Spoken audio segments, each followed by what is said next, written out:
Hello, this is RICKY, the YouTube Tech Guy. Hey guys, so today I'm going to be showing you a very important video, and that is how to speed up and make your battery life so much longer on the Galaxy Z Fold 2. So this video will help you make it faster without turning off anything that you don't need, without doing adaptive saving or any of that kind of stuff. This video will walk you through that so it's just faster than ever before, and also that it saves you battery life as well. Now, if you're curious about the pen that I'm going to use throughout this whole thing, I have done a video of that, so make sure to go ahead and check out our channel and subscribe for all the tips you want when it comes to this phone. So let's get started with the first one, which is creating a Samsung account. So for the first 3 tips, you are going to need a Samsung account for this. Now, how to create one is go into your settings, and then you're going to go and you're going to make sure you go to accounts and backup, and then to accounts, and then hit the plus icon, and then select Samsung accounts. Once you select that account, you are going to be able to do the next 3 things. So first and foremost is you are going to, if you live in the US, you should be able to get this right away, but you want to get the Good Lock app. So how you do that is by going to the Galaxy App Store and just typing in Good Lock. Very simple, very easily, but basically if you just search for it, it will come up, and you want to download this app, and then you also want to download the Galaxy Labs, so Galaxy Labs app. Okay, so both of these will help out. So for the first part, you're going to be able to do a lot more, which we'll go over more in an in-depth video for Good Lock.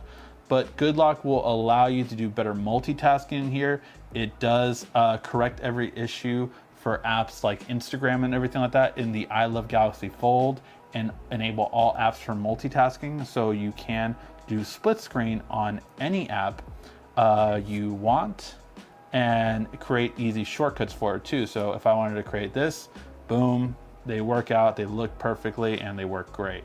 So you definitely have that ability to have Instagram and have all apps work on the front screen and on the open screen perfectly.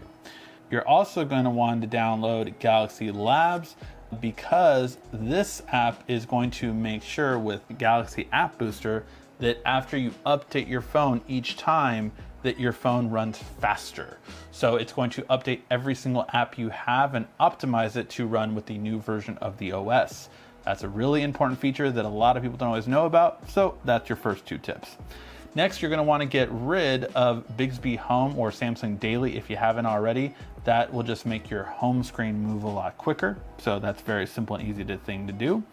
Then you're going to want to know how to do link sharing. So once you have everything set up in terms of your phone and your Samsung account, you're able to now share and use something called link sharing.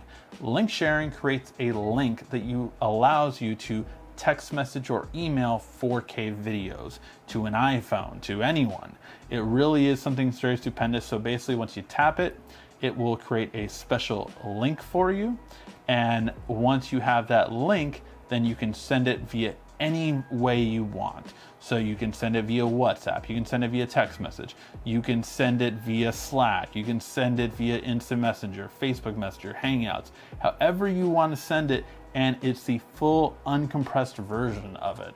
So it really is a great feature that definitely you want to set up and make use of. Okay, so for the next part, we're going to go to the settings, and we're going to go basically down the list. So we'll start off with connections and go into Wi-Fi, and then go to advanced.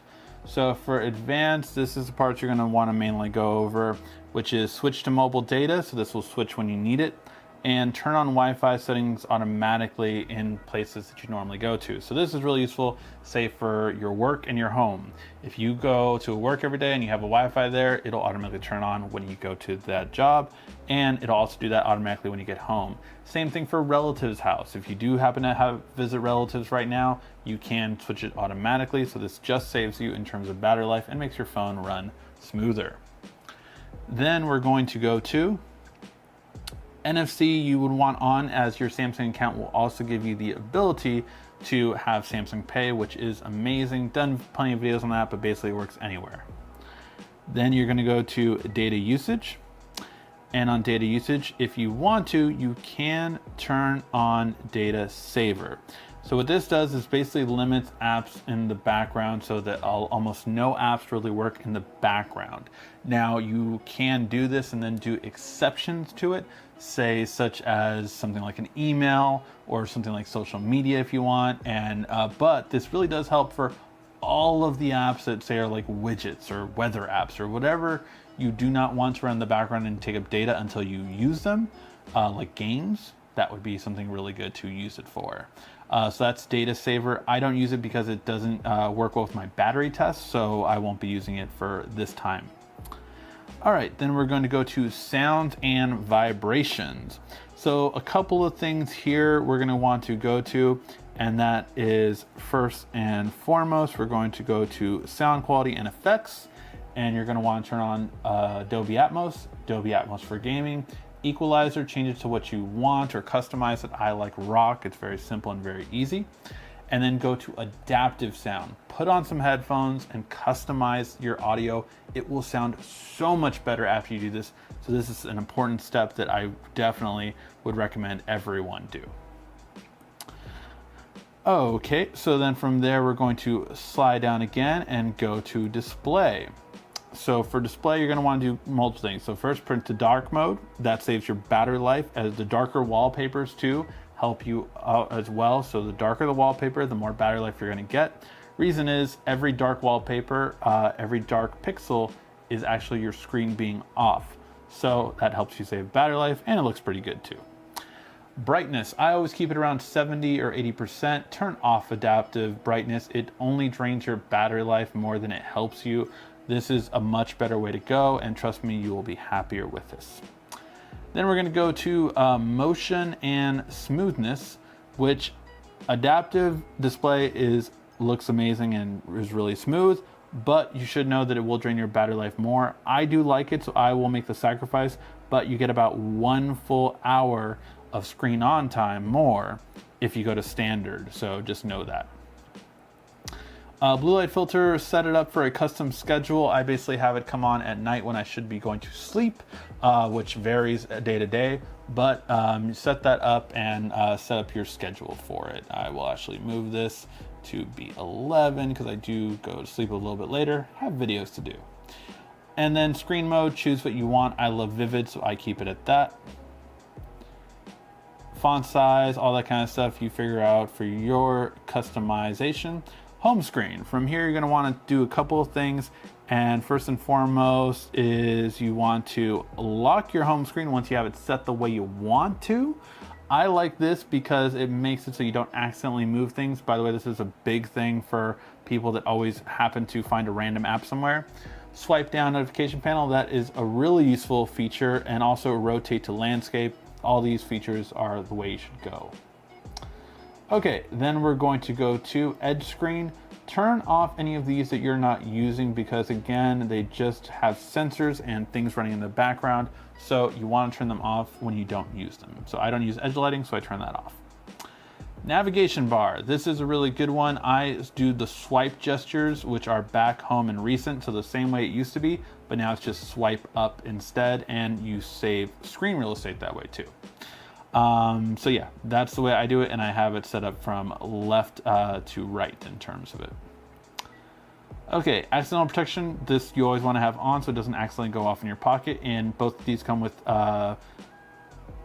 screen protectors, so you're going to want to have that on as well. Slow charging information, definitely show that, and you don't need a screensaver. Okay, then we're going to go to our lock screen. Under lock screen, you're going to want to change smart lock. So what smart lock will do is it actually allows you to basically have the ability to turn off your lock in certain areas. So whether you want to do it to trusted devices, so say if you have a smartwatch and anytime you're with the phone and have a smartwatch on, you might not need it, then you can change it to that. Trusted places, say if you're at home or work, you might not want it there. The best trusted device I would say you automatically want to add, of course, is your car, because you never want to have to do your lock screen in your car. So that's one I automatically put on every time. In terms of always on display, I like it to always show, but if you do tap to show, that will save you some battery life as well. So again, just so you know. And then we're going to move to Biometrics and Security. Again, since you have a Samsung account, you can now turn on Find My Mobile. This will allow you to access your phone remotely if you ever happen to lose it. So very important on that side. Secure Folder is a separate phone. It basically splits your phone to two, and you have separate accounts on each phone. So basically with Secure Folder, you can have a personal account and a work account. Your work actually cannot see anything on your personal account if you log into your work account on this side and not on your personal side. Really important. And also, of course, if you have things to hide and you don't want people to see, well, then you can do that there too. Just saying. Okay, and then we're going to go to location. You're going to go to improve accuracy, and I would recommend turning off Bluetooth scanning for most people. This basically does make your location detecting more accurate, but it also actually drains your battery life more, because even if you have Bluetooth off, this overrides it and always has Bluetooth on. So you can see where you can drain battery life, and that is just something you want to turn off for most people, I would say. Okay, and then we're going to go to advanced features, and you're going to want to set up Bixby Routine. So Bixby Routines is some things you can really set up, and I love them. So basically, turn on my Wi-Fi automatically when I get to my home vicinity. Turn on my Wi-Fi automatically when I get to my mom's house, or turn Bluetooth automatically when I get to driving, or turn my Wi-Fi off when I get to driving. When I'm gaming, put everything on minimize. When I'm on the go, you know, whatever you want to set up, auto battery saving, maybe at 15%. Whatever you want to set up, this really allows you to automate your phone. So it's a really, really good way to do it, and definitely something I recommend. Then if you have a tablet, you're going to want to turn this on. This allows you to take calls or do text messages from your tablet. This allows you to do it from your PC. So if you do have a PC, you can turn on Link to Windows. I'm going to set this up. I have it on every Samsung I've had for a while now. It's a great way to go, and definitely something that I recommend everyone should have. Oh, okay. I do not like pop-up view even on this kind of screen, but if you want, you can set that up there, or you can check out our future Good Lock video on how to set all this up as well. Motion and gestures, again, if you don't use something, turn it off. So Easy Mute, Smart Learn, I turn off. Smart Stay, I turn off. And I do actually am going to be using palm to swipe gesture, because although I never use it for my past phones, this phone is pretty much a good size for the ability to kind of swipe and take a screenshot. So I will be using it for this phone, although I haven't used it for a long time. So that's just something I recommend. Definitely gaming launcher turn on. This is a great way to kind of go for you to be able to actually game better in a lot of ways. And then one-handed mode swipes down, so you have a more easily accessible one-handed version of the phone. Great way to go, especially on the front screen too. It's very tall. And then video enhancer, turn that on. This turns on essentially your HDR in every video app you have. So if you have a video app and you want it to display true HDR, you want to turn on video enhancer. All right, and now we're going to get to the big one when it comes to saving battery life. So let's go to device care and let's set this up. This is a lot of work, but it definitely will help your battery life out immensely. Okay, first we're gonna go to settings and we're gonna go to advanced. From here, set up auto restart and set up auto optimization. So what this does is it will actually make your phone run faster. This does it every single night at whatever time you set it at. And then this one will do it once a week or twice a week, whenever you want to. Auto restarting your phone and optimizing it helps your overall speed and performance. Definitely set these two up, as they're a big part of how your phone will run better. Optimized settings, I do recommend and don't recommend this. Basically what this does is it does a couple of things when you're not using the phone, but you have to know that it can just change certain things. So I personally don't like it for my battery running test, but it's a really interesting way to go. It adjusts certain things, but just know that those things are adjusted. Okay, now we get to battery. So for battery, there are big, huge things we want to change here. So the biggest thing is going to be in terms of app power management and deep sleep apps. Okay, so what we're going to do here is we're going to add every single app we do not need to run in the background. As you can see, I have a lot. If an app does need to run in the background, then I will allow it to run in the background. Things you would want to run in the background, things like Gmail, things like social media, things like whatever you need to run in the background, things you don't need to run in the background. Maybe something like a open table or something like a PayPal or any single game you do not need to run in the background. Maybe something like a store where you buy stuff from. These things you do not need to run in the background, and doing them, putting them all over here will allow your phone to run much, much, much better. It basically stops them from being able to run in the background, and it's just a really, really good way to allow them to do this. I actually love that when I transferred from my old Note, it actually kept everything here, so I didn't have to re-add everything, but it's just a really big thing. I mean, I have over hundreds of apps in here that I don't need to run in the background, but I do like to make sure that they're on my phone. So really important for that. Deep sleep apps, add everything you need to for there. Okay, then from here, wireless power sharing, you can turn that on when you want to, and I would set a battery limit if you do like to charge things like your headphones or other things like that. The other part is charging. Fast charging is off by default. Make sure you turn this on. Basically what this does is it allows you to fast charge with a non-Samsung plug. It is not on by default, so make sure you turn that on so that you can fast charge with your phone. Okay, hopefully that part will help you, but that is going to be the biggest change that will help your battery life overall. Okay, so now we're going to go to accessibility, and then we're going to go to advanced settings.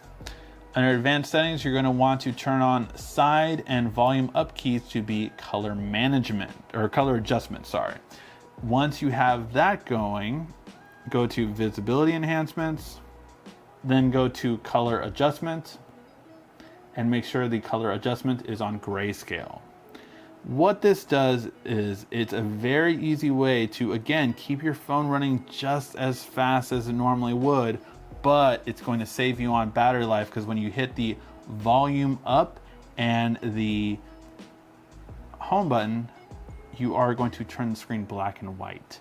This makes it so it's not as vibrant, so the screen brightness can't turn up as high, but still runs really smooth, really great. I usually use this on days when I used to go to theme parks. This would be a really easy way to save a lot of battery life, and it still looks good. I can still do everything, and when I needed color, just hit it, power and volume up, and you're right back to it. So very simple and easy, but definitely something that can help you out on terms of battery life. Okay, then we're going to go to the make your phone look like it's going so much faster. And this especially is important with 120 hertz. So we're going to go unlock developer options. So we're going to go to About Phone, Software Information, and right here, Build Number. You're going to tap this repeatedly and enter in your super secret password. And then from here, you now have developer options. On developer options, you're going to scroll down till you get to the drawing category. Now, Samsung has done things on animations on other sections, but it's still not as quick as this. So this is where you're going to want to go. You're going to want to go to the drawing category.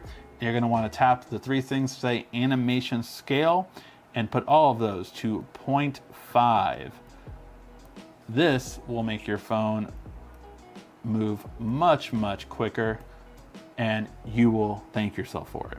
So that is going to be the portions for the settings. There are two more things that I want to go over, and that is in phone. You're going to want to go to your settings over here, And you're going to want to do a couple of things. For one, if your carrier does offer a free caller ID and spam protection, you're going to want to have that. This is the unlocked variant, so it does have one built in. So I will turn that on. Then you're going to want to go to quick decline messages. This is something you're going to want to set up. I have mine set up here. Basically just quick messages that you want to auto reply when someone calls and you can't pick up. You can choose one of these. Very simple, quick and easy, but something you do want to have set up. You're going to want to display your setting for a call, how you want a call to look. No one ever wants full screen anymore, so I would do this pop-up. For me is better, just because I want more real estate. You can have the mini one, but I just find those buttons a little too small, especially on the front screen. Then when you go to other call settings, you're going to want to turn on search for places nearby. This allows you to, when you're actually in your phone settings, if you search for a name of a place, you can get the phone number right away and call. That I really like. I've done that for Chinese restaurants, Thai restaurants nearby me. I just type in the name and they always come up and I can just call right from there. All right, guys, the last thing you want to do is if you do have a lot of bloatware from Samsung or from anyone, you can pretty much always hold down an app and uninstall or disable it. This will make it so it doesn't run in the background and doesn't take up your storage, as well as, more importantly, your RAM. All right, that is going to be the very last tip. Again, if you want to go ahead and check out our video on the pen, make sure you go ahead and subscribe to the channel for that. If you have any other questions about any of these tips and tricks, let me know in the comment section down below. Thank you as always for watching. This has been RICKY, the YouTube Tech Guy. Thank you for watching our video. If you liked it, why don't you go ahead and subscribe up there. Make sure you follow us on social media right here. And of course, check out our latest video up there. And right down here, you're going to find the perfect video for you. Or at least that's what YouTube tells me. Thanks again.